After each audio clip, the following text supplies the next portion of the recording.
le cœur léger et le bagage mince. J'étais certain de conquérir Paris. De nuevo con ustedes, seguimos con Charles Aznavour, hablando francés. Bueno, recordando y un saludo. ¿Tú hablas francés? No, yo hablo un poquito. Yo hago Duolingo todos los días a ver si aprendo algo, porque sonó como si hablara. Ojalá, de verdad que es un idioma bellísimo. Es muy lindo. Muy romántico, además, Sí. y es un idioma diplomático universal. Tú sabes de eso más que yo. Sí, pero no más que el inglés, ¿no? No, bueno, el inglés porque lo habla más gente, pero Sí, es más fácil. sí. Pero realmente los diplomáticos o los que saben de literatura y la gente que los más profundos hablan francés. Bueno, no estoy en ese lote porque no hablo francés. Bueno, Giovanna De Michele, tú parla italiano, ¿ah? Mira, estamos hablando sobre el tema de la reunión Donald Trump-Maduro. Sí. Una reunión que el presidente de Venezuela tomó su riesgo, se fue a la ciudad de Nueva York y hasta salió a Harlem, que supuestamente él no podía salir de lo que es la zona de seguridad de las Naciones Unidas. Tantos temas que hay alrededor de eso. Venezuela, el centro de la atención, la reunión de que si se iba a dar, no se iba a dar. ¿Qué opinas tú de por qué y si esto va a traer algún tipo de consecuencia para Venezuela? Porque la diplomacia parece que tiene su ritmo, pero a veces es demasiado lento para las soluciones de países. Fíjate que yo veo muy desafortunado todo lo que se generó en torno a esa posibilidad de esa reunión Trump-Maduro, ¿no?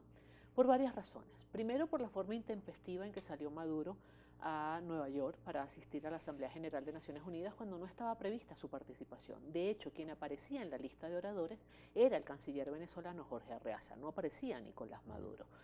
Lo cual quiere decir que no estaba previsto que él asistiera. Comenzó, digamos, a asociar su decisión de asistir porque supuestamente estaba planteada la posibilidad de un encuentro con Donald Trump. Pero esta incertidumbre de si voy, no voy, esta decisión a última hora de asistir, en nada favorece al gobierno venezolano. ¿Por qué? Yo no sé si lo hacen por razones de estricta seguridad, un poco, digamos, manejar el factor sorpresa para resguardar la propia seguridad de Nicolás Maduro. Bueno, él dijo que tenía miedo de ir a Nueva York porque temía por su vida. Al final fue, y aparentemente el miedo no fue mucho porque salió inclusive hasta el Harlem, ¿no? Como tú muy bien lo señalaste. Pero al final lo que se ve es una gran improvisación. Si lo hace por razones de seguridad, no lo está haciendo de la manera adecuada, porque lo que queda es una gran improvisación y eso desluce la política exterior venezolana, sobre todo en estos momentos cuando el gobierno venezolano no está disfrutando precisamente de credibilidad y de confianza a nivel internacional. Y esta falta de credibilidad y confianza inclusive se vio reflejada en el propio discurso de Nicolás Maduro en la Asamblea General de Naciones Unidas. Aquí hubo un hecho en agosto, el atentado contra Nicolás Maduro, el magnicidio contra Nicolás Maduro, que arrojó una investigación por parte de los organismos de seguridad del Estado venezolano y entiendo que ya hay más de 40 detenidos, hay un montón de detenidos en Venezuela e inclusive según las investigaciones llevadas adelante por los organismos venezolanos, se logró detectar la participación de algunas personas fuera del territorio nacional y se ha pedido inclusive extradición, se ha pedido colaboración y tal. El gobierno venezolano está tan consciente de que esa versión no cuenta con la credibilidad necesaria a nivel internacional que, para sorpresa de venezolanos y extranjeros, pidió la participación de una comisión del FBI en territorio venezolano para que investigara el asunto.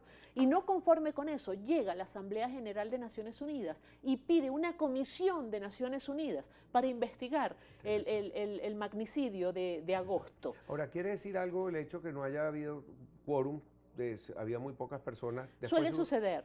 Sí, Suele suceder. No es algo que uno puede terminar, no, que lo dejaron solo. Bueno, pueden haber varios elementos, ¿no? Pero hay factores que digamos que de hora, alguna condicionan la hora. Él intervino muy tarde, eran ya las 7, las 8 de la noche del día miércoles. No era un invitado que se esperaba. No era un invitado que se esperaba, no era un discurso que se esperaba. Era un discurso hasta cierto punto bastante previsible, o sea, ahí no iba a haber prácticamente ninguna sorpresa. Era el segundo día de debates, no era el primer día, y esas cosas suelen, digamos, como que bajar un poco la Ahora, hay asistencia, ciertas ¿no? cosas que también ocurrieron, un minuto de silencio por Fidel Castro. Sí, Yo creo que más bien esto lo que enseña es tolerancia de parte de las Naciones Unidas por a supuesto, cualquier línea por ideológica de supuesto. pensamiento, pero mucha gente lo ha dicho, no, es que está completamente parcializada. ¿Tú qué crees? ¿Cómo puede estar parcializado un organismo que está conformado por 193 estados? O sea, es absolutamente difícil pensar que 193 estados están dispuestos a parcializarse. Además, ¿parcializado con quién? Porque lo que vimos, por ejemplo, en muchas de las presentaciones, sobre todo de jefes de Estado de países latinoamericanos, fueron críticas muy fuertes al gobierno venezolano, y para nadie es un secreto la estrecha relación que existe entre el gobierno venezolano y el cubano. Si hubiera habido, digamos, una parcialidad ahí a favor de Cuba, pues eso no hubiera sucedido.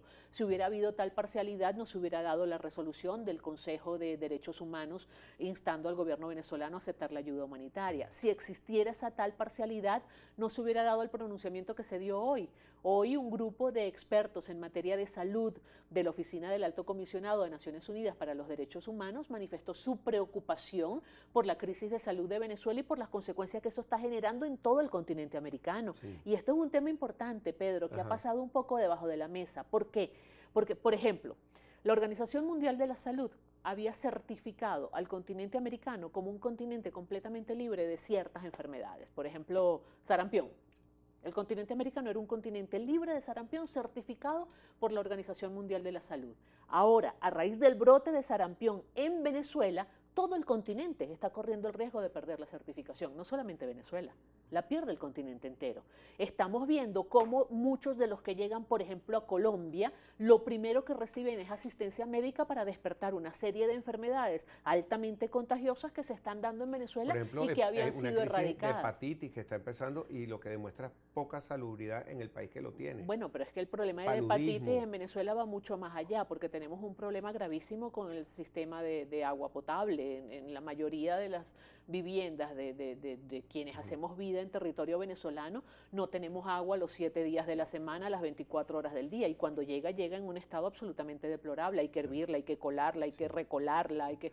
o sea, Volviendo al tema de las Naciones Unidas, ok, que eso no demuestre parcialidad, pero sí hubo un hecho de que el presidente de Venezuela salió a Harlem, sí. no corrió ni peligro, Decían, no lo pusieron, pero lo interesante fue en una iglesia donde estuvo Fidel Castro y se reunió con el presidente de Cuba, con Miguel Mario Díaz-Canel, sí. y hicieron una celebración demostrando internacionalmente una fotografía, estamos unidos, somos El uno. gobierno venezolano necesita ese tipo de fotografías. El gobierno venezolano está consciente de que necesita mostrar que tiene apoyo internacional, que tiene reconocimiento internacional, que tiene legitimidad internacional. Por eso es que vemos cualquier cantidad de fotografías. Tú entras, por ejemplo, a la página web del Ministerio de Relaciones Exteriores de Venezuela y vas a encontrar un despliegue extraordinario de fotografías con embajadores, con funcionarios de segundo y tercer nivel, con quien sea, porque es necesario exhibir las fotografías. Eso es parte, digamos, de la política exterior.